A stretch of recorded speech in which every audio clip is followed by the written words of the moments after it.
So I guess this is this is our third podcast, and we're gonna pretend it's our first podcast because the first podcast hashtag our second podcast. Wait, this is our third episode, which we're gonna pretend is our first episode. That's amazing. Okay, because our first episode was ruined.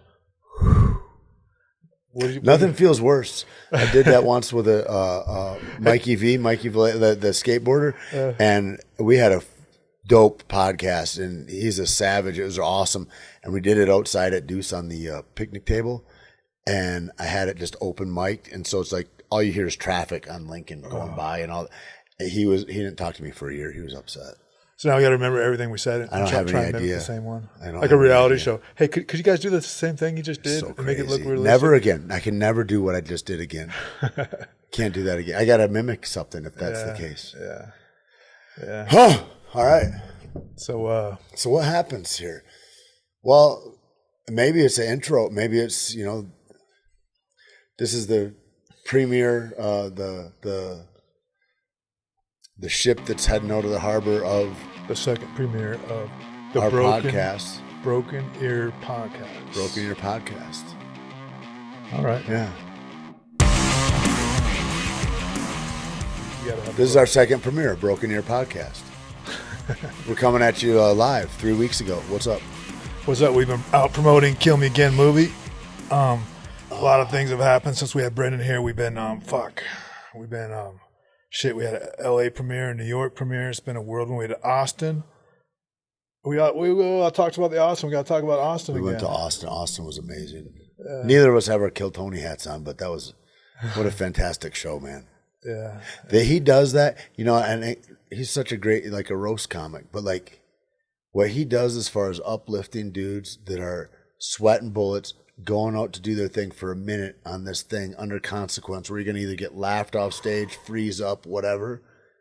And then these guys, I don't know, 12, 20 of them become touring comics over these last years. You just watch people's lives change.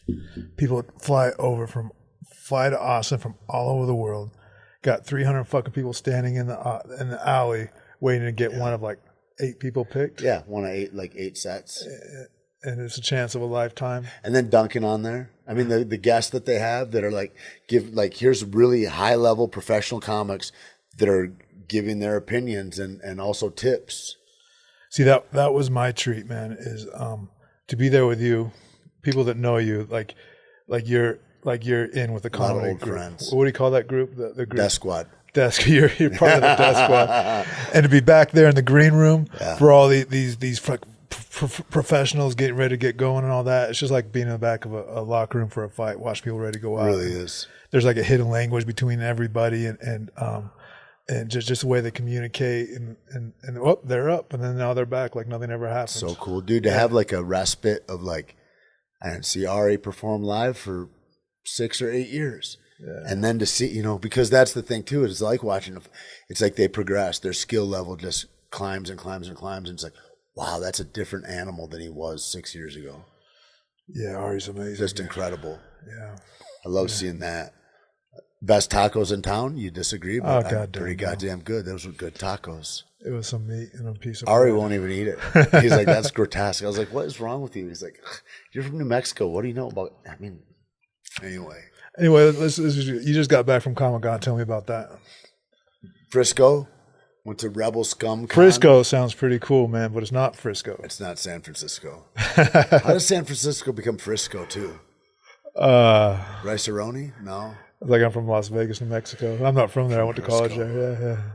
So tell me about it. It was great, man. It was the second one. So this is like, it's like K-Man Coffee or something, or Element or whatever. It's like you see things as a startup of this idea. Yeah. Like, I don't know if that'll catch traction or whatever, but like the con was like that too. These guys that are from Order 66 comic book store, they're fans for a long time. They've had the store for a long time. So they got collectibles. You go in their store and it's like, they've got the original Luke Skywalkers. They've got every iteration of the different releases of, the Battlestar, the Death Star, or Millennium Falcon, or whatever, like all that stuff. And so they've been doing online work for all these years. And then they said, we want to do this con last year. And we come. And so me and Brendan Wayne, and Brendan plays Din Djarin, The Mandalorian. And he does all the work. Pedro Pascal does a voiceover on it. And so it was me and Brendan there, and it was dope. We had a great time. Chris Barber. So you're there for Heavy Mando. I'm there for Heavy Mando. Other things too, or just Heavy Mando? No, they don't even say. Yeah. They advertise it, and it's like such a Star Wars specific group that they're like, yeah, he played Alpha Trawler and he played Heavy Mando. And there's other people like Katie Sackhoff's there, Emily Salala. Emily was on Supernatural for a dozen seasons, and she like a lot of different bodies of work. Battlestar Galactica for Katie, Longmire for Katie. But people come up and they bring stuff that they'll have me sign, like Fear of the Walking Dead stuff or whatever like that. But they advertise only as Star Wars. And that's all it. All right. And so it's that. And then something cool about that, too, when you go to these other cons and there's like, yeah, here's people from Fast Times or from whatever, all these different things.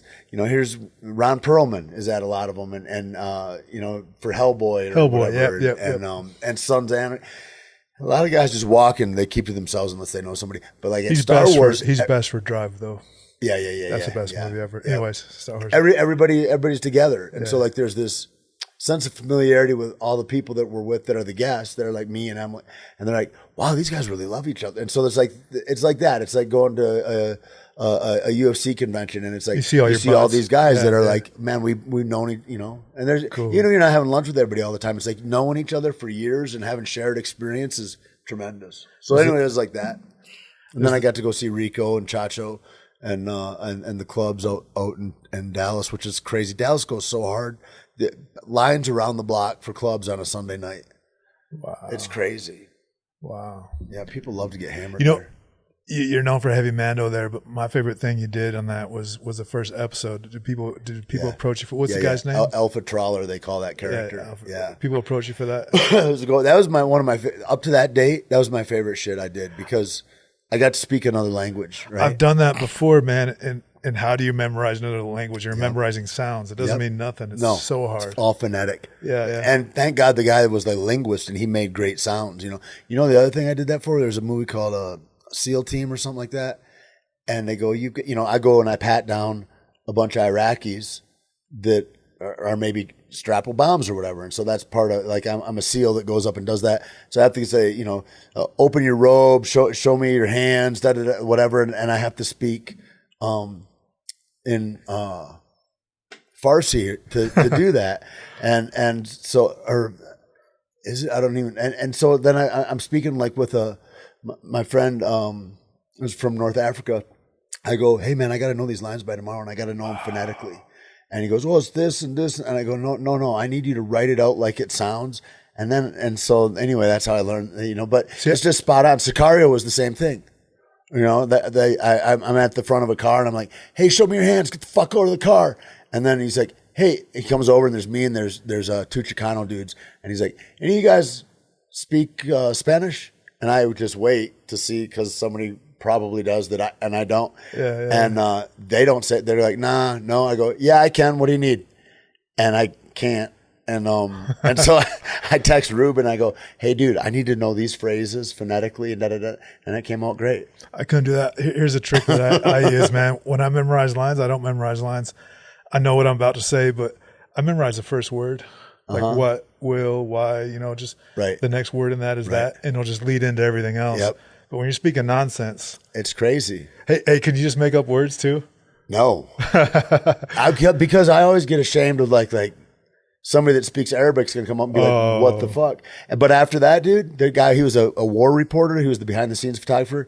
And he comes up and he goes, and he talks about a certain dialect that my friend speaks. He says, you sound like that. Or is that where you're from? I go, I don't know Arabic, bro. Yeah. I just learned from the guy. But that's how he makes sounds. And so I make sounds like him. I mimic well, Hey, so tell me this, and Kill Me Again, you play a Russian. I do. So has anybody approached you about your Russian yet? Are you scared? No, people just think, I'm like, I'm going to see a Russian, he's going to slap me. You know what I mean? Yeah.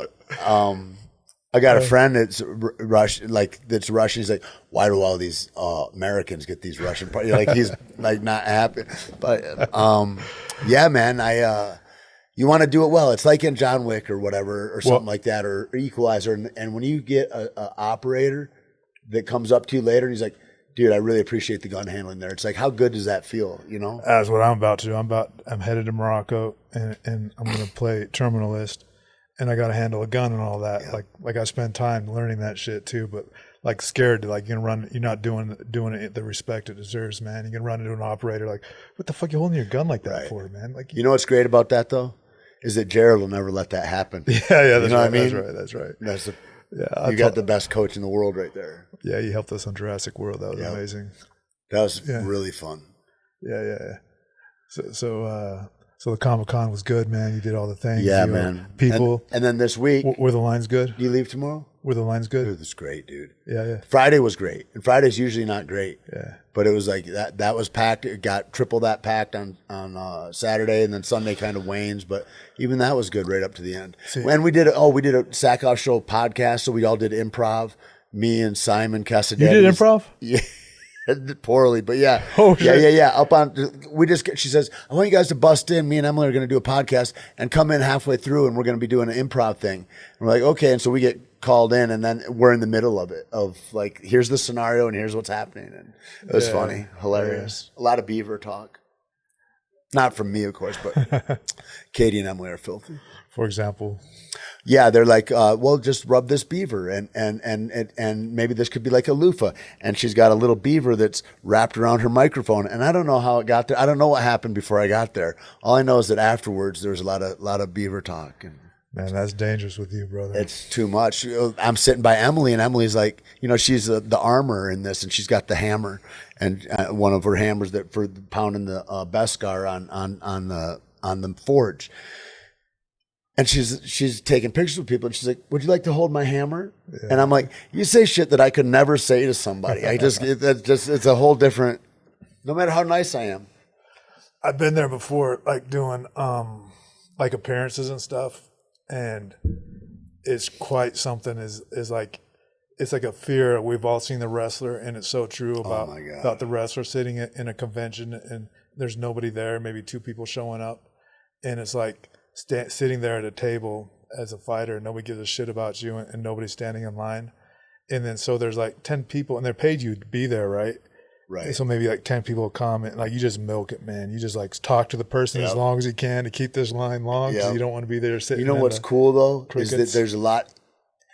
You don't ever know what talent, what skin holds. You see these people, and you're like, oh well, some of the artists though that come up and they go, hey, here's a gift, and the most intricate detail and cutouts of me and like my son in the show that then she puts a magnet on, and I was like, what's all this writing on the back? She goes, oh, this writing is when I worked on it. I like to chronicle on the back when I worked on this. And so there's that, and then she comes up and she gives me this final thing, and it's like this big, and it's hand drawn, and it's my character Paz with Hank. That is so goddamn touching. And Hank's right next to me. Yeah. And she goes, oh, in the background, notice that's his favorite rug that he used to sleep on. Yeah. And it's just like the rug in my house where Hank would lay, and he's there as vibrant and lifelike as it really touched me.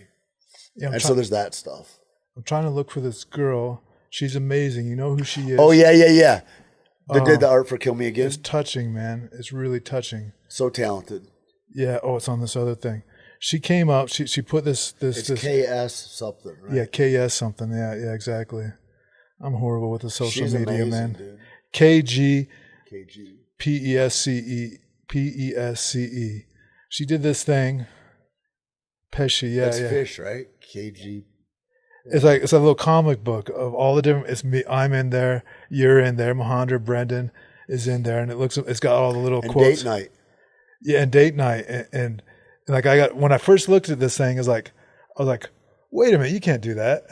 But then like a second later, wait, this is the coolest thing in the world. It's the coolest thing in the world, man. Yeah. And you think about, I think I'd like to make this into a comic book. Absolutely. I think it'd be so cool. Absolutely, man. You know what else is cool? Is like a lot of these cons, I don't know, it's different than like the UFC lines in that way, but like it's a lot of like, how autistic are you? You kind of play a game, right? With people that come up, because it's a high rate of autism that comes through these places. That people that are just like on the level of functional where they can go outside, like they're not like super severe, but it's like you're They know- puzzled a little bit. They know things that you did in certain Oh my episodes that God. you have no idea It's you crazy. did. Or they just sit there, hey, I like your thing. Okay, cool. Well, my name's Tait. What's your name? Yeah, and they maybe don't want to shake it or whatever. It was really good. And then they'll walk off or something like that. And there's all that. And there's this one little boy that I met last year there. He calls himself Little Rex. And he's in a full Mando suit and helmet and everything. He doesn't want to take his helmet off, but he's, cute as a button. And he goes through. And then I saw him again this year. And he comes and he has his helmet off with him, and it has a different his mom kits him out in different costumes every day. Like this is their thing. And she goes, he's really reticent to be in communication with anybody in public. He's very nervous, and he's very, he's got some kind of mild autism or something like that. And she said, but the suit helped him because then he could be out in the world and be hidden with the helmet and everything. Yeah. And that got him used to being in people and mannerisms, and he got okay with it more. And this year the helmet comes off, and you watch these it's like these places are the most magical places on these conventions. It's a trip, dude. There's nobody there that is a dick. Everything is just supported. Like, oh my God, that's amazing. And people are sharing notes, like professional cosplayers that are there with 1 million followers that are like doing sword fights and shit in the middle of and then they'll do lessons. And so they'll get 30 little kids and they'll be like, do you guys want to learn how to swing a lightsaber? And it's really dope. It's special. That's cool, man. I remember when I was a little kid in a small town, like just to be able to make a connection with a person that's in that fantasy world that you have is so huge, man. I never thought anything about it because, I don't know. You grow up in a place and it's like, there's nobody that wrote a book here. There's nobody that was in the Olympics. You don't know anybody that's done much except a couple factory jobs or work at the florist or whatever.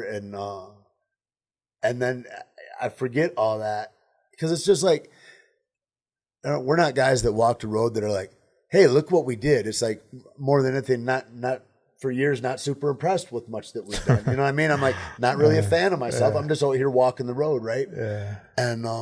And then you get into this thing where it's like something that you've done has been like, dude, this shifted my life, and you hear stories like that, and you're like, wow, if I were back in Alpena, Michigan, what would it be? And there's this amazement to it that, it's like, what a life we get to live in that way.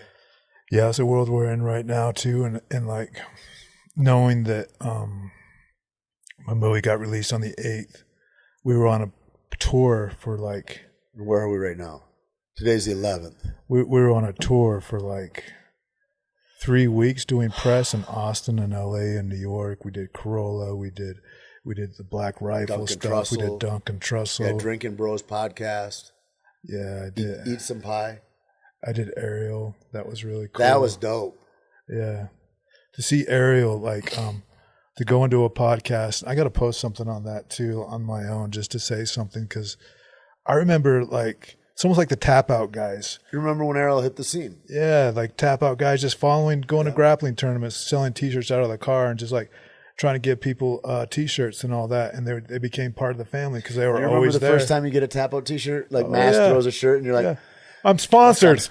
Yeah, it feels the best. Yeah, and I got a T-shirt, right? That $10 of cost to him changed my life. I ran into him. The last time I saw Mask, I was at WEC, and there was like a 8-man championship for light heavyweight, and a guy dropped out, and I'm there, and so I substitute, and I didn't have any he goes, he grabs me a pair of shorts, I grab some shorts and go and fought Scott Smith that night. But I could tell you, what a great dude, man. I can tell you something about Mask. The last time I saw Mask was months before he died. I was fighting in Birmingham, England. I was fighting Brendan Vera, and he was in our locker room. The whole crew was in my locker room. A lot of people don't know this, but my shirt, my Mean One shirt they did, it was the last shirt that he designed. No shit.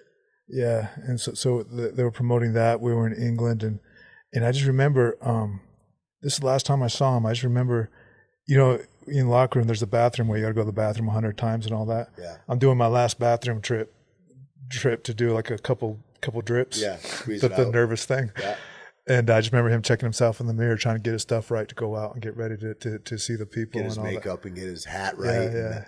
You know what's crazy too is you think about it. You think about like how vital he was, like what all those guys meant, And people right now don't know what that is. No. Do you know what I mean? They got no idea. They're like, man, who are you talking about right now? They were part of that Tapout crew was a rock band that traveled, that didn't play music, and traveled with the UFC everywhere. It was a UFC. It was Tapout. It was Joe Rogan. It was all these things synonymous in making this thing happen. Totally. But then Ariel was one of those guys, the first reporters that was going from event to event. And what's her name too? On his own the dime. Photographer, Tracy. Yeah, Tracy. She made her own job too. I admired both her and Ariel so much because it's like they bust a grape where there wasn't that before. You couldn't do that. Yep. Anyway. And now he's up at the Yahoo studio, like super plush in New York and all that. Got his own little area there all set up there. Like he's making some good living doing this and all that. And what a good interview he was too, man. It's cool. Yeah. Talk about a guy that's put the numbers in. 100%. I mean, fuck, how many people has he talked to? 1,000? I was kind of nervous for that one. Yeah. Yeah. For some reason, it's weird. You know what's cool about a good interviewer, though? Yeah. Sets you at ease. Yeah, you watched it, like I was like, quick. I was just spitting out the shit I said over and over for all these podcasts and all that for about 2 minutes. And like, wait a minute. Just talk to the motherfucker. Yeah. And it was great, man. I got to learn a little bit about him. What would be fun to interview with is Chael. Oh. He's... I wish that the way his mind is, I wish he did stand up. He would be, is he not a great roast comic? Yeah. Nobody calls him that, the but best. One thing about Chael Sonnen too is like, we were coming up with King of the Cage at the same time, and we were like in the same orbit. And I think there was almost a couple times where we almost fought. No shit. And then I went to the UFC first. And then Evan Tanner too. Oh yeah. God rest his soul. Yeah. Yeah. But anyway, I was talking about, this has been, like you talk about life changing, like this whole tour, the last. What about Chuck coming to the Open? How's that for you? Fucking A, dude, Chuck. I mean, the honor, like Matt Serra, like these guys, like the love and support, man, that we've seen come out of the woodwork has been pretty incredible. Chuck drove probably an hour and a half. If you're in LA, nobody wants to drive anywhere. Probably an hour and a half, 2 hours just to come watch my movie. Yeah. Drag his lady with it. Come on, we're gonna go do this. Yep. What a cool motherfucker, man. Yeah. That's an interesting thing there with him, because he made my career, it's no question. Like him doing that fight and stepping in and fighting me and fighting that good fight. Like Dana came to the locker room after that fight. Too. Yeah. I'm proud of that. I'm proud that it wasn't a finish. I'm proud that it went the distance. No, you said shit after that, and you were like, because, like I said, never a fan of yourself. Like, but. Because when Rashad knocked him out then? Yeah. And you're like, yeah, I won, but it wasn't not. And you felt a certain way about that. No. I honestly never did. Is that right? You might have heard that, but no. I was proud to like. Nobody been through a war like that with it. Nobody put him through a war like that. Exactly. 3 rounds of that.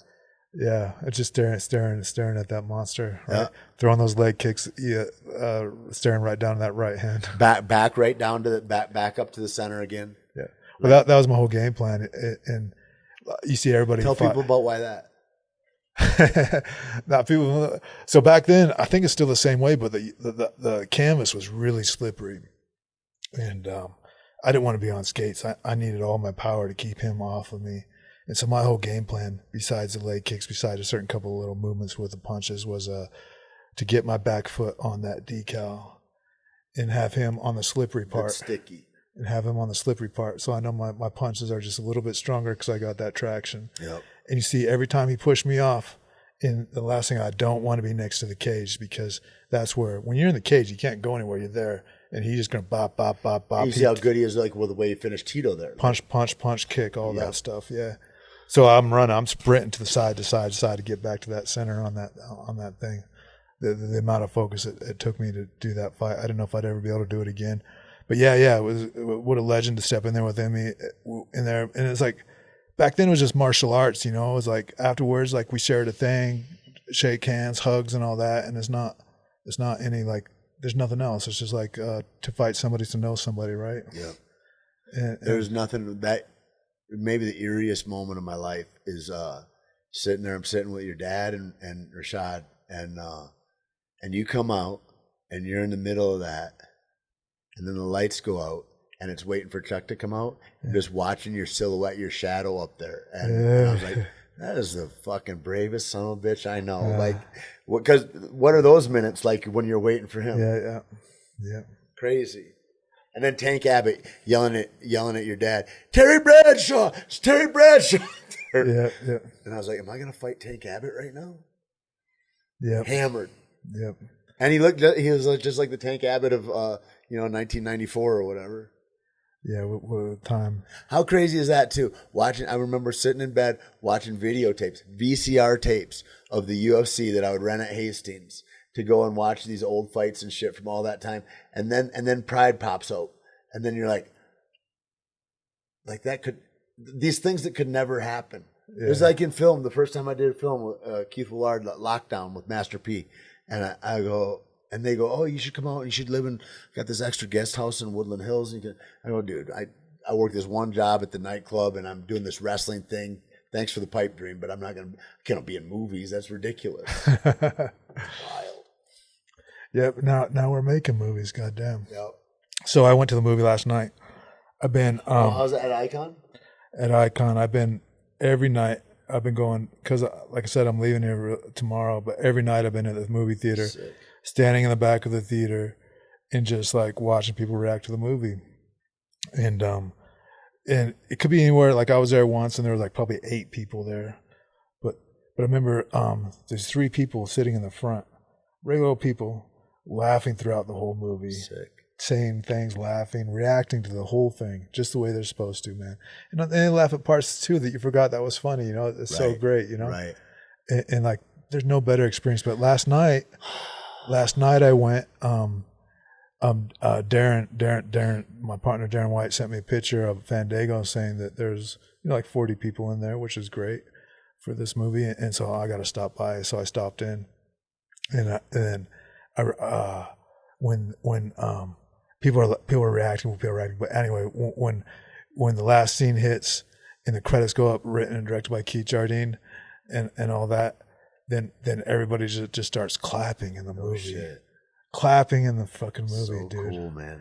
I know there was an actor there, and he brought some people, and I know that they started it, but the whole theater joined in. It was so great, dude. That's rad, man. Like to know that I did that, man. I created something. I did from beginning to end, and just like people are laughing and reacting. You know how hard it is as a comedian. You know how hard it is to make somebody laugh, right? Sure.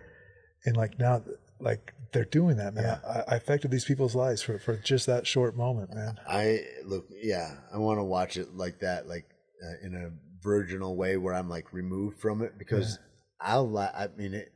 still, but I don't want to sway an audience because a guy in the back starts laughing. Yeah. Like I want to just be in the experience with other people, man. So one of the other great experiences of this tour is the first time we talked about, the first time I got separated from the movie to watch it like it was fresh is at the LA premiere. And you never know in LA, like they're real cynical LA people and all that. And Joe was in there, and Joe Carnahan was there, and there's so many people there. And it was sold out pretty much, and me and you were just standing in the back watching this whole thing unfold and seeing it fresh for the first time and seeing the whole theater laugh at my movie and all that. I had to keep standing up and just go stand by watching this guy. I'd watch everybody reacting. It was so cool. Go listen to what Joe's thinking of. Oh, yeah. Now that seeing him laugh and all that, cool. It was great, man. It was cool. I saw a picture of that, and I saw there's a picture of the whole crowd from the back, and you can see Chuck's mohawk. I was like, this is, his center stage. Cool, man. It's super really cool. Special. That's the thing too about like fighting Chuck, about this movie. It's like, it's not just like a great movie. It's like it's like an expression of inspiration about what can happen. It gives hope. It's like carrying New Mexico on his back, and that's what you've been doing for years. And this is just the next iteration of that. It's a wild thing, man. It's crazy. So many things have to fall in place, and just to be where we are. I remember when we shot the last scene, and that's it, man. There's nothing else we can shoot. That's it. It's 5 a.m. We're out of there, and just like, people trusted me to invest in this movie, all completely independent, and it's like, man, I hope we got it. Yeah. I hope we got it. We had to, during the whole shoot, we had to change scenes. We had to do things because we couldn't get scenes. We had to make the connective tissue to make scenes work and all that on the fly, like, hey, we can't get this scene, so we're going to have to do this little thing here to sell this part of the movie that's so important. And we did all that stuff. Now at the end, you don't know if it's going to work. You're just standing there and like, God damn, I hope I have it. From there to the first time you've seen the real edit, the first edit fucking sucks. Everybody knows the assembly. The first time you get it back from the editor, like, it's bad. Like everybody, I heard Tarantino doesn't even watch it. Like a lot of directors won't even watch the assembly. They're just basically putting your script together and all the starred takes. Timeline chunks. Yeah, and it's always bad. Yeah. And then to go from that to see the first kind of good. How many edits from there until what we see now? Probably like 10. Yeah. And then I was really bad about taking scenes out too. Like I was really precious about scenes. Like, okay, let's see this scene, this movie with this scene and without this scene. And you test it either way, and like it like two times. Okay, we can lose that scene.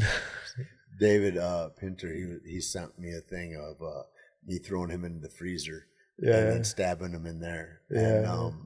And I forgot we filmed that. I was like, oh yeah. Yeah. I think that's a lot of cool stuff. I'd like to put on the YouTube, like a really good comprehensive set of clips of behind the scenes stuff. Yeah, we're gonna do that, man. So here we are. We're doing this podcast, Broken Ear podcast. I think it's gonna be great, man. Just learning so much more about you and talking about you on there, about everything you're doing, about human betterment, all that stuff, nutrition, fitness, fighting, movie making. I'm just going to roll right into our next movie. We got 2 in the pipeline right now. Crazy. Yeah. When are we going to start that? When do you get back? September something? September something. So we got to do remote podcast, dude. Yeah. So it's going to be weird. Do a Zoom deal. Talking to you on a fucking screen. Or I'll fly to Morocco. I'll make time. Where's Darren at? Oh, yeah, man. I can't wait, man. You got to get on a plane. But so what are you gonna like what's next for you? What do you got at Comic-Cons? What's next? This week I'm doing interviews for this up in Santa Fe. We got the Santa Fe for the last one. In like what is it 4 days on Friday the 15th. All the cast up there. Date night, Dirty Diamond. She's bringing 20 people with her.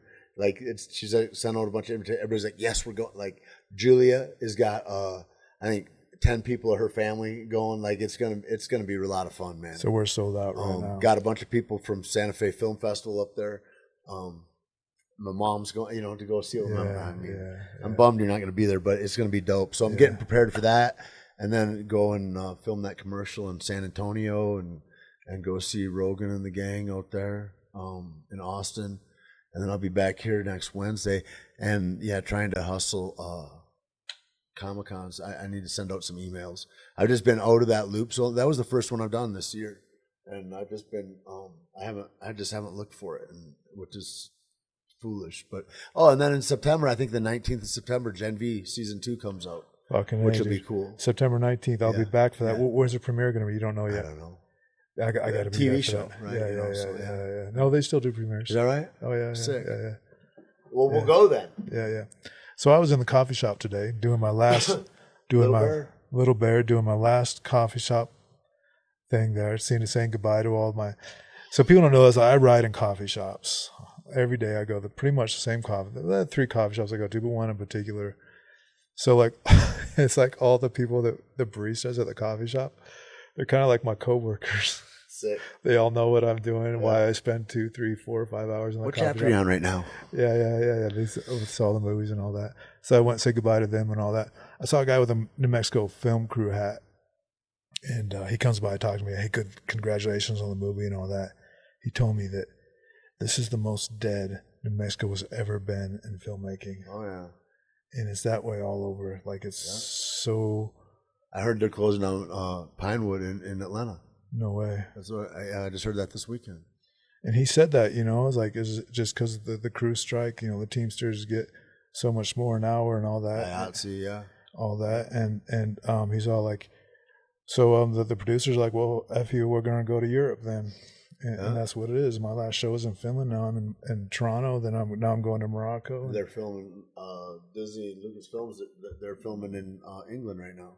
it really breaks my heart that all these crew people here in New Mexico and ever that made their living, they focused their whole life to this one trajectory. I'm going to be the best electrician, grips or whatever in the market, and now I got to I got to learn how to do another job. It's crazy, dude. Now you're 40 years old, 45 years old. Last time we felt this was when the governor changed hands, and it was before Pinewood blew up because Marvel was going to film the next 5 movies here.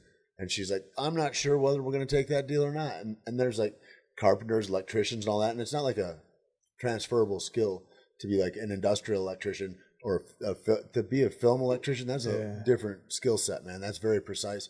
So then people are just out of jobs and then moving to New Orleans or moving to wherever they need to move to next. And that's what it does. It's crushing for the economy. And I think about that. That was just New Mexico. But now you think that all across the United States, where they filmed in Washington, they filmed in Ohio, they filmed it. I mean, Detroit crushed it a few years ago. Yeah, it's heartbreaking, and what, fortunately for us that we started writing and creating our own content. Like, I'm so fortunate to be where I'm at right now because I'm not waiting for that phone to ring. I'm not waiting for a production to come to town. Like I'm selling my own movies, but it takes thousands and thousands of hours to get there, and that's where you get into like the weird politics of it, right? Like, we're in a new era right now where I've always been fiscally conservative as fuck, right? Like, you make your own way and all that, but it's a different world right now where like you need to help. The government got to help people work. Like, we got AI coming in taking jobs. People need a purpose, right? You need a purpose. Somebody was talking about the advent of AI, and I don't know, it was Jordan Peterson or somebody, and they said, the thing is that eventually, and this is like 5 years ago, eventually it's going to take over all jobs, any kind of industry jobs, anything like customer service related, like it's going to take over all that. But then what'll be on the onus for the government is to make people, have a purpose. Because if you're without purpose, there's chaos. I mean, in your own life, the most crazy I've ever been is without a purpose, right? And then you do that for a whole country. Yeah. And so you have to go, okay, what is a utility then for people? How can people work together in cooperation towards a greater goal? We were in Austin at a restaurant waiting to go to kill Tony, and the waiter came to us. We're talking to the waiter. Remember, he's like this kid, and he's like, I just can't wait till whatever, universal basic whatever, and I don't have to do this stupid job. Isn't that crazy? Like, you think your life is going to be good then. You're begging for slavery. Yeah. Like that, people don't understand that that's an enslavement. If you don't have the freedom to fall or stand on your own, and somebody's going to prop you up, that person propping you up, that's an enslavement. So that's what we need. That's what I'm all for. That. Hey, Mark, what's that initiative in New Mexico where the government's going to make loans for movies and all that hasn't passed yet? Yeah, the film fund here in New Mexico. What exists now? Well, no, it has always existed. Oh, New Mexico. Yeah, so like here they're trying to do a film fund to help people raise money for films better and all that. They'll back loans and all that. Like, there needs to be an initiative like that. Like, and it's heartbreaking again in LA. Like, like a producer had been a producer for whatever, he's 50 years old. Well, what do you do? Like, learn how to code? Well, that's not a thing anymore. Mm-hmm. AI does all the coding. I got a guy that's like, I'm going to go into computer programming. I'm like, that's a little late. It's over. Right? There's no way you're going to do that as good as Grok or whatever. Anyway, so that's just kind of, I bring this up. The thing is that if you do your own shit, like, it's like being in the film business, even 10 years, you're waiting for the phone to ring. Yeah. And so you're always waiting to be at somebody else's party. But if you're throwing the party, it doesn't matter. You don't need one of these big studios to do anything anymore. And that's the thing that's going to shift. And so I think that there'll be a push back towards more creativity of independent film. Because the reason we don't have very much creativity, the reason why most movies suck, is because they've got to fall into this formula, into this template. Because that's what, Warner Brothers or whomever dictates. They're like, we can't put money behind this unless it looks like this. And so it's all this cookie cutter stuff that's the same movie again and again. So I think maybe there's really hope for the art of filmmaking again to come out. There is. I'm competing with this movie that not really competing. It's kicking my ass. It's the guy that did Barbarian. What was that, Jared? The guy that it's Weapons. Weapons. Yep. Independent film come out. I think it made $50 million. It's front page on everything. Yeah. People want to see good goddamn movies, and they're tired of seeing the big Marvel and all that. Yep. The thing with these movies like these Weapons, the theaters love it because the word of mouth is going to get bigger and bigger and bigger, and it's going to go for weeks. Where like in a Marvel movie, people go once, they see it, and that's it, right? Sure. It's the first weekend, and that's it. And they have expectations Yeah. based on their imagination of Marvel that then gets colored and twisted in different ways. That's why I think, what's Pratt's deal? Guardians of the Galaxy was so good because it was a novel idea that came New out, actors. right? But now if you're going to reboot Spider-Man for the 18th time because there's new 13-year-olds, go fuck yourself, man. Nobody wants to see all that. Yeah, I want to just, but I'm hoping we're in that new world of independent film. The one I'm coming up, Over Your Dead Body, completely fucking well, it's a remake of a movie, but the premise is original. It's fun. It's cool. It's dope. Yeah. I think this could be the world, the new time for independent film, like in the '90s, where, but like people we got to support it. And people, Joyce I met today from Three's Company. Oh. On the plane? You met Janet. Janet, yeah. Her real name's Joyce. I was like, was it Joyce? I gotta have her on here. Yeah, dude. And she, I still watch Three's Company. Is that right? I just brought it up. I think it's on Tubi or something like that. Company ever? Huh? You ever jerk off to Three's Company? No, I was too young. I'm not saying I wouldn't, but now I see. I see. Actually, I thought Janet was hotter than Chrissy. Not for me. Yeah, you like Chrissy? They both had good value, but. Anyway. Well, watch Janet season 1 before she fucks up her hair. Oh, now we can't have her on. And then who's the creepy What's the guy? 80s, right? Yeah. Huh? The neighbor. Oh, Larry. Yeah, Larry. And then imagine this. So back then in the Ropers, he was gay, right? Yeah. Because he's living with 2 women, so you have to. And you can't do that now, right? Yeah. And then then I started thinking about bosom buddies. Yeah. And then he's a cross dresser to live in. Anyway, and then I thought about Tootsie. Yeah. And I thought about all these kids today that are like signal this way and that way. And it's like, this shit's always been like, everybody thinks they recreated the wheel. Now we're waving a flag. No, you're not. Yeah. Anyways, I want to get her on here for sure. That'd be amazing. Yeah. Man. I bring up the film stuff too, just because I've been thinking about it a lot, because where we are right now, we're just so fortunate and we changed gears about 5-6 years ago, and thank God we did. And I just feel I'm super grateful. So grateful, man. Yeah, it's something else. And this thing too is like, the thing that you're going to have to navigate is that there are going to be those big corporate endeavors that are going to want to buy your shit. Because that's what it is. And great so problems to have. It'll be like that. Yeah. Yeah. Anyway. Yeah. Yeah. Well, I guess that's it. Oh, we got a coffee company. If you guys want to check out Caveman Coffee, cavemancoffee.com. Element, another great product if you're looking to up your hydration, your health, your electrolytes. LMNT.com. Yeah, I'm taking both those for the trip, just so you know. Right on. I'll have more here when you get back. That's a real thing. Yeah. You got some at your house too, right? Yeah, I've about run out. Jody took them. Yeah. Right on. All right, brother. I guess I'll be seeing you virtually, and I think it's a pretty good opportunity though, because now that we're going to be forced to be virtual for the next few weeks, that I think we can probably find some interesting guests to come on with us. Totally. Yeah. Yeah. I don't want to start getting set up for this next thing. Yeah. Like Killer Love, yeah. Killer Love, Killer Jack, one of those. I think that one, Mark brought up a great point about the balloons. Yeah. Got to be in season. Yep. Anyway. We might be shooting that no matter what. Anyways. Yeah. I don't want to say too much. All right, guys. Well, I guess this is our third episode. What's going to be our first episode, or maybe our second. Second. Whatever. We're but in the mix. We don't even know what the fuck we're doing, man. Just I hope you guys enjoy the ride. You're going to be on the ride with me and Tait, doing what we're doing with film, exercise, fitness, lifestyle, human betterment. That's your thing, not mine. What do you mean? You know what? The thing about Keith that's so fucking funny is that, I do a lot, like to get centered, to be present, to be in my own skin and comfortable every day. If I don't do that, I slip away. Ego takes over. I get lost. And then he just comes like that. Like I'll tell him some idea about presence or about singularity. He's like, well, yeah, of course. Like I'm an idiot. Like he's born into that way. So some of us have to work at it, and then he teases me. But you know what I discovered today? This is a real aside. I discovered it yesterday, actually. You know what anymore why I write every day? when I sit down and open up that computer and actually get into like writing a story and advancing a story, that's almost like back in the day when you're doing jiu-jitsu and your mind turns into survival mode and you're free. Yep.